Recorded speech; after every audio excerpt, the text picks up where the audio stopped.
What's going on, guys? It's Groove back again with another video from Meditations by Marcus Aurelius. Now, in this video, we're going to be going over, what book are we going over? Book 4. We're doing book 4 today. So a little backstory before book 4. So Marcus Aurelius, so he was born in 121 AD. So that's less than 2,000 years ago. And it's kind of funny because when you think about Marcus Aurelius, you think like Marcus Aurelius, Plato, Socrates, Homer. You think all of these people, like they all grew up together and they were all talking and hanging out. But Plato and Socrates and all these other people, they grew up hundreds and hundreds of years before he was even born. And so it's just kind of crazy to think about that. And because of that, he idolized these people and he grew up under their philosophy and learning and, going down the route of being a Stoic. And so in the later half of his life, he was the emperor of Rome. He was actually a co-ruler with another person, but his philosophy, again, carried that Stoic, those philosophies from these ancient philosophers, these ancient Stoics. And so under his co-rule, Rome was thriving and everybody loved him. And they all called him this great Stoic philosophy ruler, which again, he never claimed himself, of course, because you can't call yourself the GOAT, but this is what they called him. And then as he started to get up in age, he started to just write his thoughts down, just writing down notes, scribbling scriptures and pages and different things that he was thinking about. Never really for them to get published. He never did these so other people would read them or learn them or see them. But again, here we are almost 2,000 years later, and his teachings are still being taught. You can still go out there and read what his thoughts are. And the reason why I love this is because as soon as you read this stuff, you realize that human nature never changes. Human behavior, our thoughts never change. Technology may change, but we still do the same things. And I think these stories and these passages can really help people out. So when it comes to these books, again, these are just him getting his thoughts off. So these passages, they really have no structure to them. So what I'm going to do is I'm going to read some of these passages, and some of them I'm just going to breeze through because they're kind of self-explanatory. But others I may go a little bit more in depth on because, I'm just going to give my own thoughts on them. No action should be taken without aim or in conformity with the principles of the art of life. Now, when I read that, again, no action should be taken without aim. So many people today are just doing random things. They don't even know why they're doing what they're doing. And so this is why so many people are kind of giving up, because you have no aim. You have no purpose. There's no goal to what you're doing. And so you need to, whatever you're going to do in life, it needs to be in accordance with the art of life. It has to have a goal. You need to be aiming at something. And that's the way you can accomplish everything.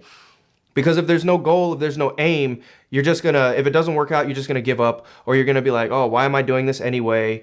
And so again, whatever you're doing in life, you need to aim for something. No retreat offers somebody more relaxation than dipping into one's own mind. Having thoughts that can immediately put you at ease are the best. And by putting you at ease, I simply mean having a well-ordered life. Here are 2 most useful thoughts to dip into. First, nothing can touch the mind. Everything is external. Your anxieties come from internal judgment to yourself. So again, only you can really hurt you. Nobody else can, if you have a strong mind, nothing can touch that. Only you can hurt you. Secondly, all these things that you see around you will change, and then over time, they will no longer be. The universe is change and life is judgment. Now, when I read this passage, I was just thinking of so many people today, they attach themselves to too many things, and all of these things over time will leave you and go away. People attach themselves to their houses and their homes, to their cars, to just certain items that they own.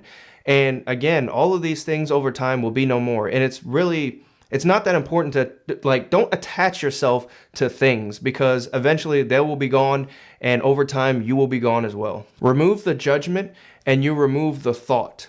And so he gives an example. He says, if you remove the thought of I am hurt, you remove the hurt itself. This one can be taken kind of both ways. Again, if you break your leg, just by saying I'm not hurt doesn't remove the leg being broken. But at the same time, your thoughts are powerful. So again, the big thing right now is depression. Now, hot take, I don't believe in depression. I believe that people can go through dips and be really sad in moments, but there's a thing going on right now where people are being diagnosed with depression. Like their therapist will tell them they're depressed, and then the pharmaceutical company will tell you, oh, well, you need to take these pills because you're depressed. If you Google depression right now, they say there's no known cure. And so I really believe it's an illness of the mind, and it's just, these therapists are telling you you're depressed because they get paid when they say this, and then the pharmaceutical companies are telling you you're depressed so they get paid when you take the pills.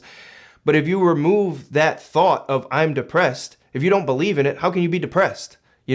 Maybe you need to, get out of this sadness and go find some purpose in your life. But to just sit in your depression, it's because you actually believe in it, because you have those thoughts of I'm depressed, I have been diagnosed with depression, I'm going to believe this. So again, going back to what he said is, if you want to remove the judgment, you need to remove the thought. Whatever you're doing in life, you need to really understand what you believe and what you want to believe in, because that is who you will become. If you want to believe I'm depressed and I've been diagnosed with depression, it's just who I am, it's a part of me now, then that's who you're going to be. If you don't want to be depressed anymore, then stop thinking that. What ease of mind you gain from not looking at your neighbor for what they have said or done, and only focusing on your own actions and making sure that they are just in life. And he used just a lot too. And justice means like just being good, just like justice. Like making sure you're going through life righteously and making sure you're doing that in all of your actions in life. I think it's funny that he mentions this about, not trying to worry about what your neighbor has, because he wrote this down over or close to 2,000 years ago, and no social media. And that's all we do today is we just scroll online. Oh my God, this person's, they just bought this new car. Oh, they're on this trip. Oh, they just got into this new house. And that's all we do is just constantly compare ourselves to our neighbors. And it's even worse now. But again, they were doing the same thing almost 2,000 years ago. So again, human behavior never changes. Praise does not make anything better or worse. Does the truly beautiful need anything other than itself? When I read this passage, it made me go back to, I was thinking about Rick Rubin. And he's been doing these podcasts a little while ago because he's putting out this new book. But his main focus is whatever art you're producing, whatever you're doing, whether it's making a movie or music or writing something down or podcasting, it doesn't matter what other people think. You are doing the art because you think it's good. Now, if people want to watch it, if they want to read it, if they want to listen to it, that's on them. But stop doing things for praise in life. Do things because you want to do them and you think it's good. And when it's good, you put it out to the world. And if they like it, they like it. If not, then you just keep on going. Don't wait for the praise. Because something that is beautiful to you, something that you put your heart and soul into, that's all you need. Dear universe, your harmony is my harmony. Nothing in your right time is ever too early or too late for me. He really believes in the universe and the whole and nature. And it goes back to everything in this world that is meant for you will be yours.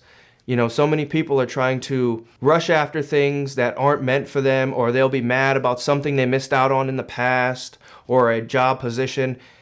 Everything that is meant for yours in this universe, at least according to him, will happen for you. And if you don't get that job, that wasn't meant for you. If you don't get that promotion, or if you were trying to go after that girl or that guy and the relationship didn't work out, then it wasn't meant for you. And again, this is how he lives his life. Most of what we do and say in life is unnecessary. So if we remove this superfluity, we will have more time and less bother. And this should apply to thought as well, not just action. And that just made me think, again, how many people today are constantly saying, oh, I'm in my head. I was just in my thoughts. I was up late thinking about X, Y, and Z. Again, you need to try to stop this in life because it's just a waste of time and it's unnecessary. Do not trouble yourself. Keep yourself simple. If somebody does you wrong, fine. If you are harmed by something, fine. Everything has been fated by the whole. In sum, life is short. Make your gain in the present moment with truth and justice, and always keep sober and relaxed in life. Words in common used long ago are now obsolete, and so are the names of those once famed. All things in life fade and turn to myth. So if all things turn to myth, where should a man direct his endeavors? And so he says a man should direct his endeavors into having a right mind, taking action for the common good, having speech incapable of lies, and accepting everything in life as necessary. Because again, he believes that everything is kind of fated to the whole, and everything in nature that's supposed to happen will happen. And I really loved his thoughts on this because again, all the fame he had, 2,000 years, we're still talking about this man. You know, he lived a great life. He was an emperor. He lived the best back then. But again, when it comes to living your life, it all comes back down to the simple things in life. Again, just having a good mind, don't lie, making sure that you're living life in accordance with nature. It's all the simple things in life. We must not act or speak as if we are asleep, because asleep brings illusions to speech and actions.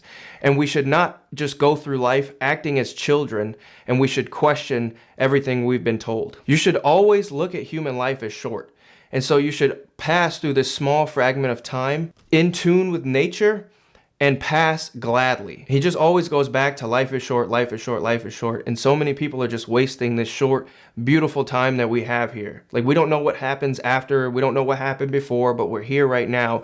And so many people are just wasting their time, wasting their life, even just messing around with silly things like scrolling too much on social media or playing video games. We only have this one life. Again, it's so short, and you should make sure you're using it to the best of your abilities. Because again, one day you're gonna look up and it's gonna be all over with. And so yeah, that's pretty much it for this video. Go ahead and hit a like and subscribe if you haven't already. And I'll catch you guys on the next one. Peace.